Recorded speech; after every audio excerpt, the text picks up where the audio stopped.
You are probably getting ready for bed right now, or maybe you are already lying there. You fluff the pillow. You adjust the blanket. You look at the clock and calculate how many hours you have until morning.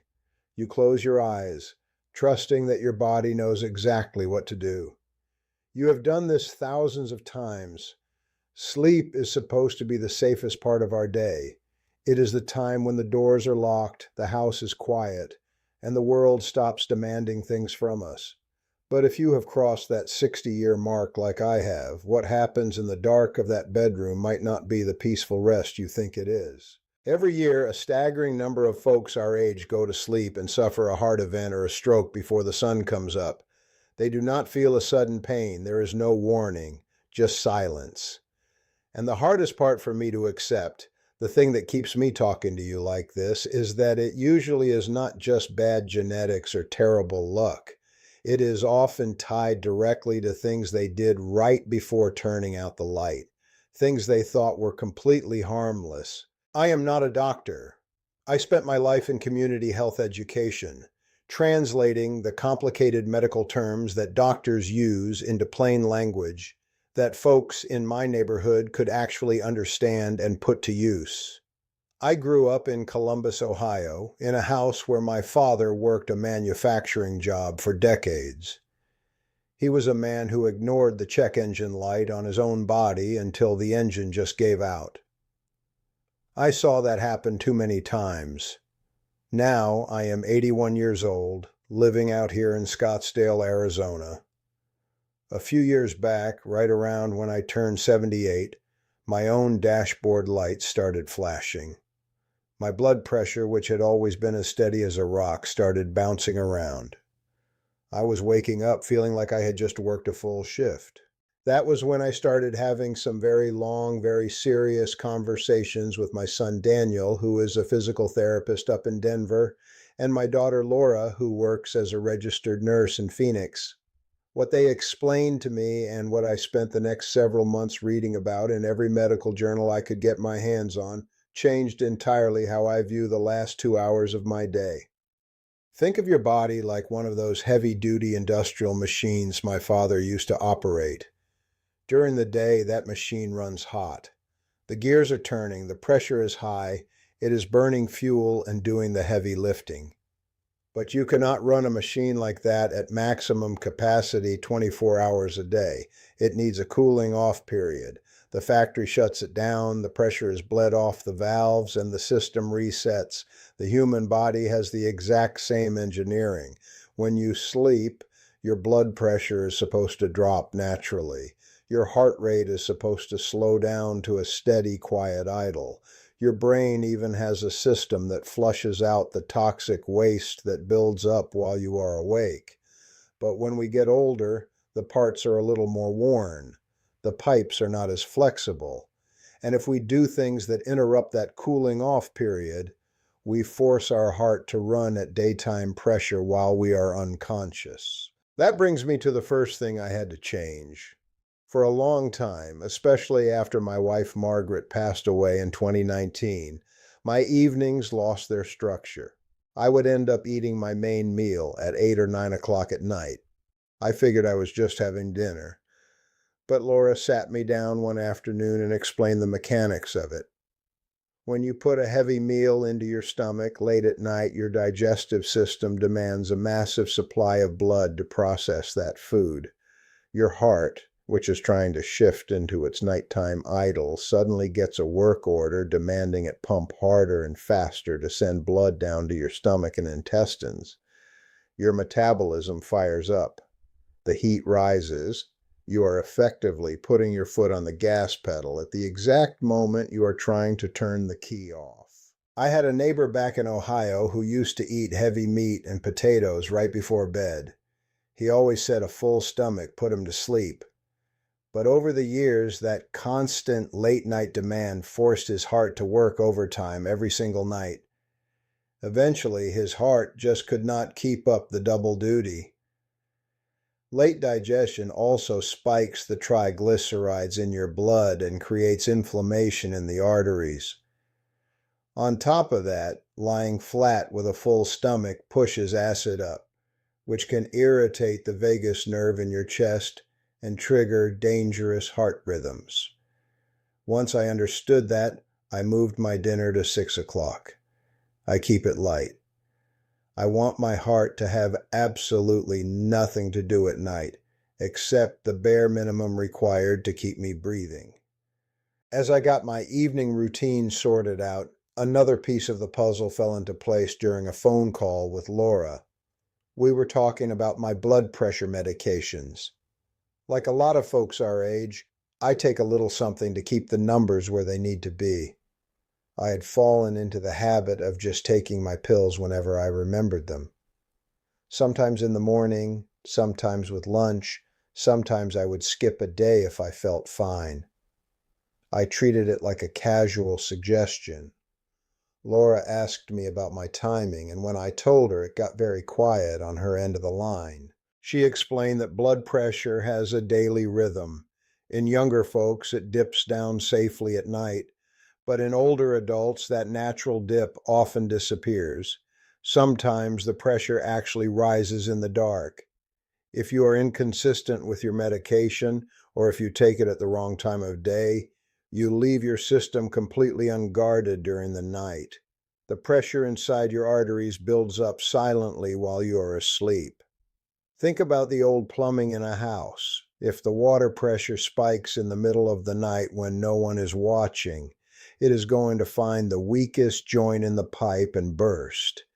In our bodies, those nighttime pressure spikes can hit a fatty plaque in an artery, break it open, and send a clot straight to the brain or the heart. I remember hearing about a fellow I used to work with in community health.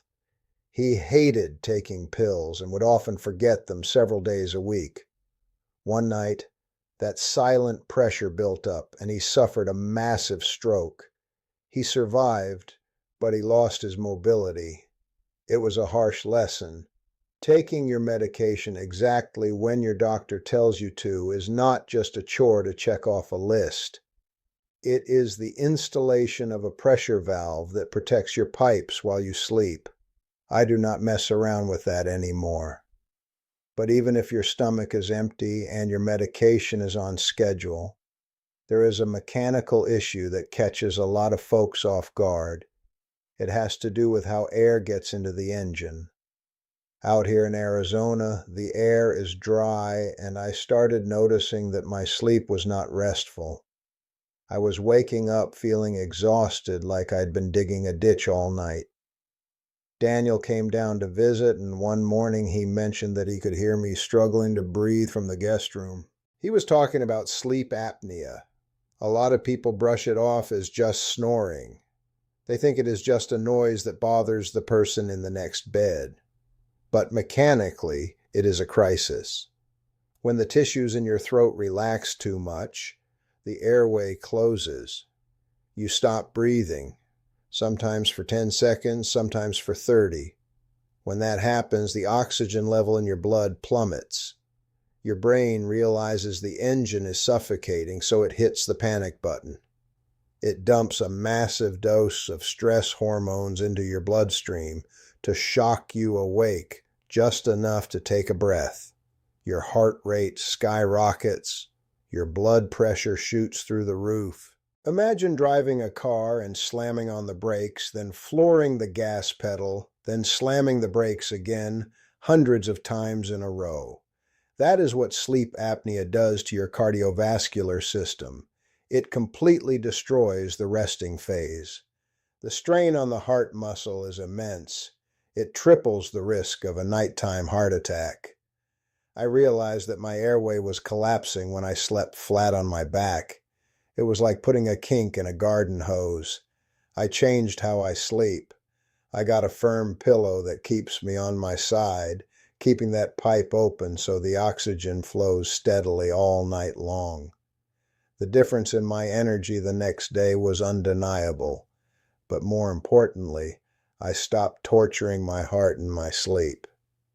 Now, there is one particular habit that I really want to focus on.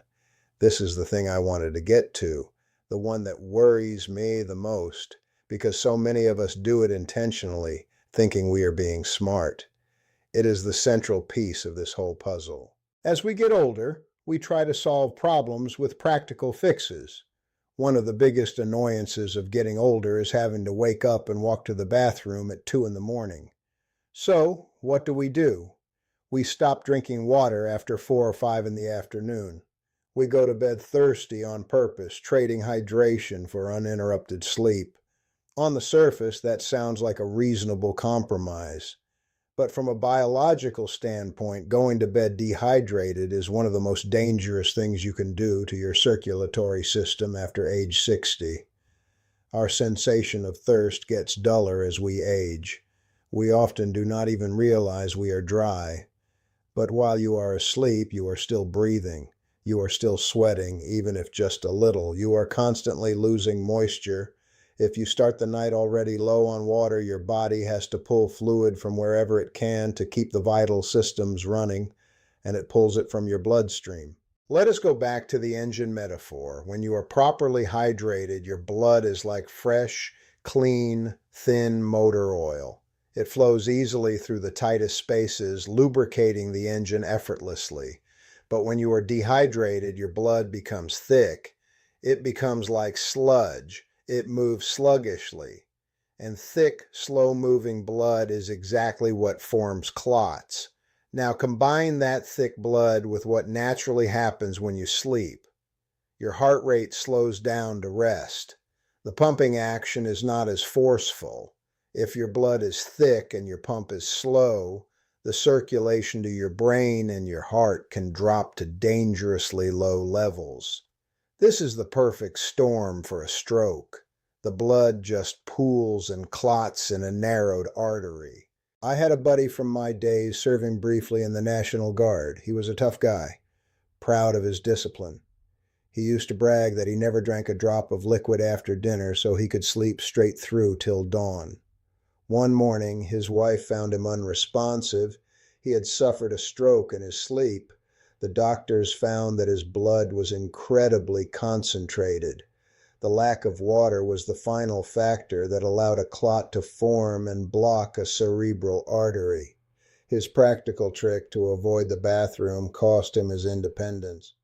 When I read the medical studies that showed even moderate dehydration could raise the risk of nighttime cardiovascular events by over 60%, it hit me hard. I realized I was putting my own brain at risk just to save a short walk down the hall. Today, I do not compromise on this. I drink a full glass of water about an hour or two before I get into bed. Yes, I use the bathroom right before I lie down, and yes, I keep a glass of water on my nightstand. If I wake up thirsty, I take a few sips. I would rather wake up and walk to the bathroom once a night than never wake up at all because a clot formed in thick blood. Keeping that blood flowing smoothly is non-negotiable. There is another physical element that ties directly into how hard your heart works at night, and it is something you control with a dial on your wall.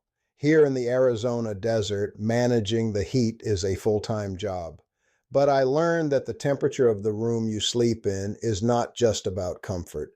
It is a vital part of your cardiovascular protection. When you sleep in a room that is too warm, your body has to work constantly to release heat. Your blood vessels expand, your heart rate creeps up, and you sweat out precious fluids, which brings us right back to the danger of dehydration.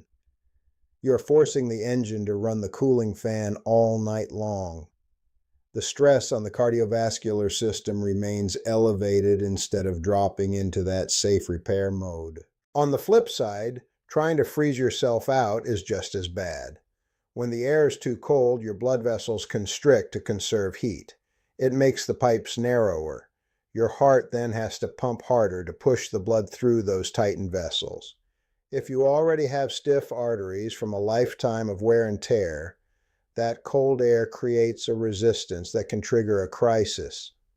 The sweet spot, the environment where your heart has to do the absolute minimum amount of work to maintain your core temperature, is somewhere between 65 and 70 degrees Fahrenheit. I set my thermostat deliberately now. It is not about whether I like a heavy blanket or a light sheet. It is about creating a physical environment where my heart rate remains stable and my blood pressure regulation improves. It is about taking the environmental load off an aging system. I know that looking at all these moving parts can feel overwhelming. We spend so much of our lives just trusting our bodies to handle things automatically, and it is sobering to realize we have to start managing the machinery manually. But the truth is, you do not need to overhaul your entire life or spend a fortune on treatments. You just need to build a routine that respects the fact that your body is older now. I call it my cooling down protocol. It is just a series of small, deliberate habits I practice every evening to ensure my system powers down safely. By 7 o'clock, I am finished eating a light dinner. No heavy cuts of meat, no massive portions, and I keep the salt low so my blood volume does not expand unnecessarily. At that same time, I drink a glass of water to prime the hydration, and I take my medications exactly as Daniel and Laura reminded me to. By 8 o'clock, the day is effectively over. I do not watch the news right before bed. Emotional stress dumps adrenaline into the bloodstream, and adrenaline takes hours to clear out. I read or I listen to quiet music.